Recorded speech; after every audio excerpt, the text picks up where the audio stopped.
Hey loves, welcome back to another video, and today we're going to talk about your platonic soul group members, whether that's your best friend, somebody you grew up with in high school, a cousin, or whatever type of platonic soul connection that you've had in this lifetime. So with these particular type of people, there was never any romantic involvement, but you have known each other for many lifetimes, and your souls always clustered together before you were born and has done so since eternity. If you have watched my other videos such as Soul Contracts and the Soul's Journey playlist I have here on YouTube, you will better understand. So if this sounds kind of outlandish, check out my previous videos on this topic. Now, a lot of this information is going to be basic generalizations. Some people, they just have bad character. Some people, they just never were a good friend, or there needs to be some character modifications on your behalf if you are the one doing these things. So let's explore signs that you've outgrown a soul group friendship. Sign number 1, they used to be all engaged and ready to attend your things and keep company with you, but now they are starting to continually and consistently come late and leave early, taking their to-go plate. If you have discernment, I'm sure that you can tell when someone's there with you physically, but their mind or their heart is somewhere else. And if you had a good friendship with somebody in the beginning and you all were seeing eye to eye, or you all can complete each other's sentences, or you got each other's jokes, and now things are kind of just where there's a distance and you just feel this pulling away.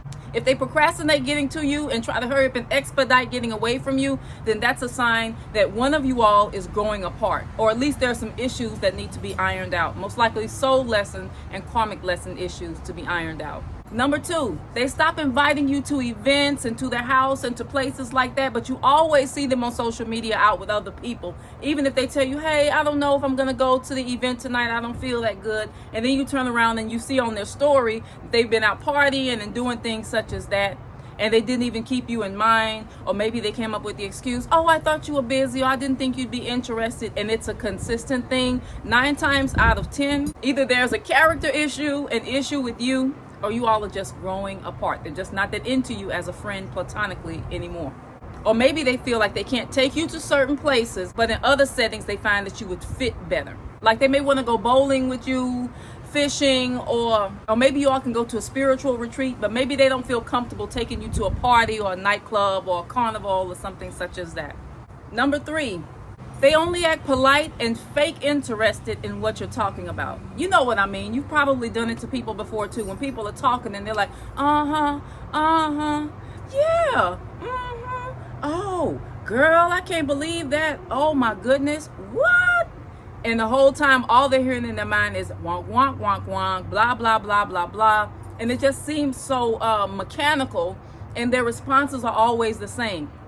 You could have even asked them a question and they're so busy going, yeah, oh my goodness. They didn't even realize you asked them a question. So you can tell they aren't listening and their mind is somewhere else, and they're just kind of on autopilot with their responses to you, kind of canned responses to what you're talking about. Or maybe they hurry up and change the subject, or they get like a temporary ADD to where their mind runs off somewhere else. Or especially if they go,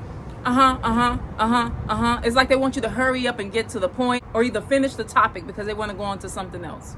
And that all happens even with the best of friends, but if it's consistent, they may not be interested in what you're talking about. So there may be a lack of meeting of the minds. Next up, they forget your birthday, or they go from calling you and celebrating with you every year to only sending you maybe a text or a meme. That tends to be a red flag type of sign if that's not important to them, or maybe you've made it seem like your birthday is not important. But either way, it's no big deal to them anymore. It's like they don't care about celebrating your birthday or your special days.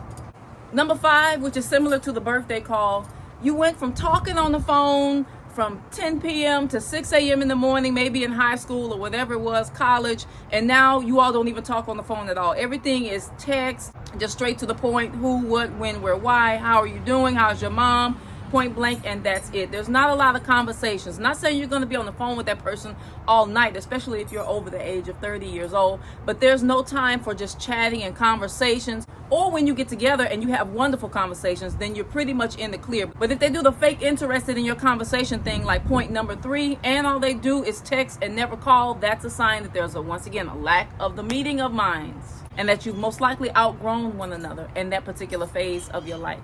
Next up, now, this doesn't necessarily mean they aren't interested in you anymore, but you're always the one to pay for the food. And if you go somewhere, they either forgot their wallet or they have an excuse or they can't go if it's their turn to pay. So if they only come out because their incentive is they want to get a meal off of you because they know you're going to pick up the tab, then that's definitely not a good sign. Either that's bad character, bad manners, or they're just not into you as a friend anymore.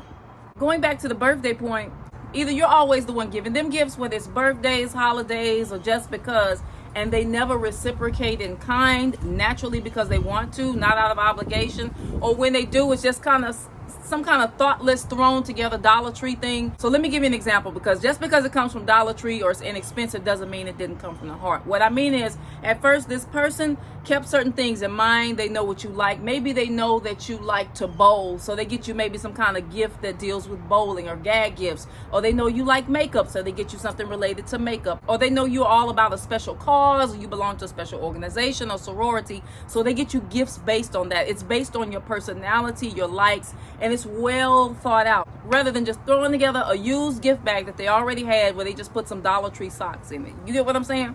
Just thoughtless. They go from being considerate and thinking about what you like to just being totally thoughtless and just throwing something at you out of obligation or not doing anything at all. There's a lack of reciprocity. Or if there is reciprocity, you're still giving more in your own way, and they're only half giving, and you can feel it.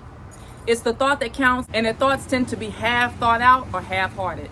Number 8, they use their bad marriage or their struggles or life situations as an excuse to why they avoid you, but yet they're not avoiding other people. Mental health is a very important topic, and also emotional health. And these things you may want to keep in mind if your friend is struggling with depression or they're going through something and they don't want to share it with you. But when you talk to other mutual friends or family and they're like, yeah, I talked to BB the other day, and yes, we were laughing and so, and yes, she said she was doing okay. But when it's your turn to talk to them, it's an excuse. Oh, I've been having problems with my husband, or oh, my children have been acting up, and they start throwing these kind of cheap excuses that really don't add up at the end of the day, especially when you talk to mutual friends. That's a sign that the connection has waned, especially if they're no longer confiding in you the causes of what's bothering them. Now, keep in mind, if you have a big mouth, that may be why they may not confide in you. But otherwise, if you've kept their secrets in the past and they stop confiding in you and being transparent with you, then that's most likely a sign that they're ready to go their own direction. Number 9, there's a lack of laughter. In the past, you all could laugh at the same movies, same jokes, same sayings and silly things, but now it's kind of like like a polite fake laugh. When you go from laughing from your belly and gut to tears are rolling down your eyes with this person to just kind of then you know that you're at the point where you're only tolerating one another. And the platonic friendship thrill has gone. People can either grow together or grow apart. So nowadays, maybe your views are changing. Maybe you're becoming more spiritual, or they're becoming more spiritual. Maybe you all are just growing in different directions no matter what. And your views tend to annoy one another. Maybe you all get on each other's nerves. Maybe somebody says they're a feminist, and then the other one wants to be something different. But whatever it is, your views start to annoy one another to where you're only tolerating one another. If you get to the point where you're always rolling your eyes, like here she goes again, or they're always rolling their eyes at your comments or how you express yourself or your views, then that's most likely that there's once again a lack of meeting of the minds. There's a divergence and a fork in the road. There's most likely a fork in the road with your values and belief systems. Number 11, they don't notice when you start to pull away. It seems like it doesn't bother them at all. Or maybe you don't call them on their birthday to see if they're going to make a comment, and they don't even bring it up. Either they don't care anymore, or they feel guilt for treating you that way when you mirror their behavior. But it definitely means something has expired in your soul lessons with one another, at least in that particular phase.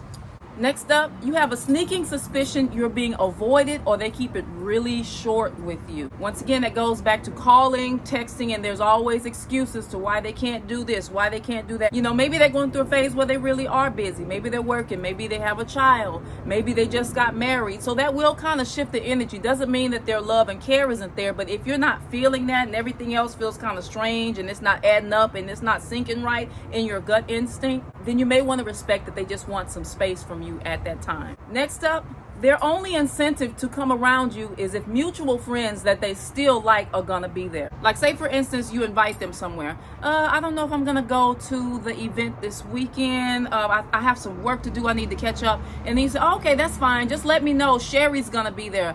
Oh, okay, Sherry. Okay, well, I'll call her, and maybe if I call her, then maybe we can ride together. So now that you've thrown in that hypothetical Sherry is coming to your event or whatever you have going on, now the person wants to hop on the bandwagon and come. But if you've gone from one-on-one friendships to where you all can be alone together, hang out, go out to eat together, and do things one-on-one intimately as friends, platonic friends that is, and now they need other people around because it's too awkward to be with you by themselves, or there's awkward silence, or it just feels like you all are tolerating one another, that's definitely a sign that you have grown apart. I can think of many others. Can you think of any? Leave it in the comments section. Be sure to like, share, and subscribe. And remember, everybody has a right to go their own course. Everybody has a right to grow apart. And just because you're soul group members in heaven, which you will be in for eternity, doesn't mean that you're meant to spend your entire life and your entire life script and destiny with that person in this particular lifetime. Sometimes they're only coming for a reason, but only for a season. So respect that and keep that in mind. And if it's meant to be after a certain life phase, maybe you all will come around and circulate and be back together. But don't hold up your life, your priorities, and meeting other great soul connections just because they're acting funny. All right, peace and bliss.